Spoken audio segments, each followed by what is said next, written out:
ఏంటి మహిళల మీద ఇలాంటి వ్యాఖ్యలు కరెక్టేనా? అజయ్ గారు అంటున్నారు జగన్మోహన్ రెడ్డి ప్రభుత్వం వచ్చినప్పటి నుంచి ఇలాంటివి ఇంకా ఎక్కువయ్యాయి. అంతకుముందు వైఎస్ రాజశేఖర రెడ్డి ప్రభుత్వం కానీ కిరణ్ కుమార్ రెడ్డి ప్రభుత్వం ఉన్నప్పుడు కానీ ఇలాంటివి ఎప్పుడూ జరగలేదు అని అంటున్నారు. ఇప్పుడు మేడం గారు, ఇప్పుడు మహిళలు రాజకీయాల్లోకి ఆహ్వానించడం, వారు విస్తృతంగా పనిచేయడం అనేది అన్ని పార్టీల్లోనూ ఆహ్వానించదగ్గ విషయము. మహిళలు వారికి కూడా ఒక పార్టీలోకి వచ్చిన తర్వాత సమాన హోదా వచ్చేస్తుంది. పార్టీలోకి వచ్చిన తర్వాత మహిళలు పురుషులు అనే భేదం లేదు, అందరూ సమానమే. వాళ్ళు సమానత్వం కోరుకుంటున్నారు. అట్లాంటి పరిస్థితుల్లో మహిళలు కదా అని ఎట్లా పడితే అట్లా మాట్లాడకూడదు కదా. వాళ్ళు కూడా ఒక పరిధిలో, ఒక కొలమానంలో వస్తే బాగుంటుంది. వాళ్ళు కూడా అవతల వాళ్ళని బాధ పెట్టేటప్పుడు మాట్లాడుతున్నప్పుడు ఆ ఒరవడిలో అవతల వ్యక్తులు కూడా 2-3 మాటలు దారినప్పుడు వీళ్ళు ఓర్పు సహనం వహించాలే కానీ ఆ విధంగా వీళ్ళు దాడులు చేయకూడదు కదా. ఇప్పుడు ఆయన అన్నట్టు జగన్మోహన్ రెడ్డి గారు హయాంలో జరిగింది అని చెప్పి మిత్రులు అన్నారు. అది జగన్మోహన్ రెడ్డి హయాం అని కాదండి, విడిగా అని కాదండి. ఎప్పుడైతే మహిళలు అవతల వ్యక్తులని బాధాకరంగా మాట్లాడినప్పుడు వాళ్ళు దాన్ని, అవతల వ్యక్తులు కూడా దాన్ని స్పందిస్తారండి. స్పందించినప్పుడు అదే విధంగా స్పందించాలి రవిశంకర్ గారు, అదే విధంగా స్పందించాలి. ఆ రోజు ప్రశాంతి రెడ్డి, ప్రసన్న కుమార్ రెడ్డి పైన ఏ విధంగా మాట్లాడారు, మీరు ఎందులో పిహెచ్డి చేశారు, అవినీతి పైన అక్రమాలపైన పిహెచ్డి చేశారని మాట్లాడారు. కానీ అది శృతి మించిపోయి ప్రసన్న కుమార్ రెడ్డి, ప్రశాంతి రెడ్డి పైన ఎటువంటి వ్యాఖ్యలు చేశారు? అలా మాట్లాడొచ్చా? సేమ్ ఇప్పుడు వాళ్ళు ఎలాంటి వ్యాఖ్యలు చేశారో మనం అదే విధంగా స్పందించాలి. అంతకు మించి స్పందిస్తేనే కదా ఈ గొడవలు.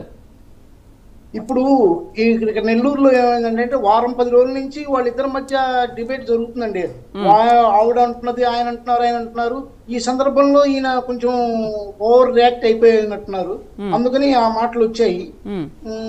విడిగా అయితే వారం 10 రోజుల నుంచి జరుగుతున్నప్పుడు మాటలతో ఫైట్ చేసుకోవాలే కానీ ఇళ్ల మీదకి వచ్చి దాడి చేయకూడదు. ఎందుకంటే ప్రసన్న కుమార్ రెడ్డి గారి కూడా అమ్మగారు ఉన్నారు, ఆవిడ కూడా శ్రీనివాస్ రెడ్డి గారి భార్య, ఆవిడ మహిళే. మరి ఆవిడ పక్కకు తోచేసి ఇంటి మీద దాడి చేశారు. ఆ మహిళ సీనియర్ సిటిజన్షిప్, ఆవిడ కూడా భయభ్రాంతులకు గురై ఉంటుంది కదా.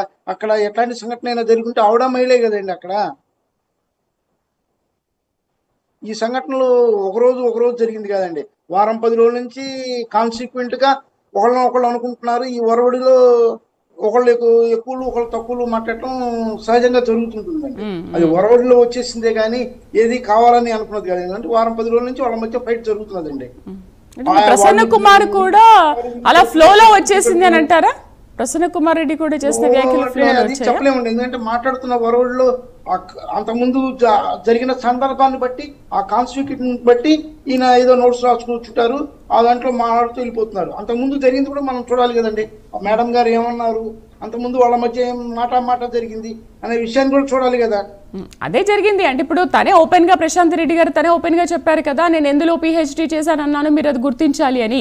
మరి ఆమె ఏం పిహెచ్డి చేసింది, ఆయన ఎందులో పిహెచ్డి చేశారనే విషయాన్ని గుర్తించకుండా మీరు అంతకు మించి శృతి మించి మాట్లాడారు కదా.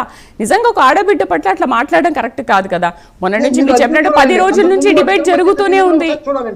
అంతకుముందు వాళ్ళిద్దరి మధ్య కూడా అంత స్థాయిలో ఏది జరిగినా రవిశంకర్ గారు, ఏది జరిగినప్పటికీ కూడా ఒక మహిళ పట్ల అలా మాట్లాడడం చాలా దారుణం, అత్యంత హేయమీయమైన చర్య ఉందండి. మహిళలని రాజకీయంగా పట్లంగా కూడా గౌరవించాల్సిన అవసరం ఉందండి. మహిళల పట్ల ప్రత్యేక శ్రద్ధ తీసుకుని మాట్లాడాలి. వారితో మాట్లాడేటప్పుడు ఎంతో జాగ్రత్తగా ఉండాలి, చూసుకోవాలి. అది మనకు వాస్తవేనండి.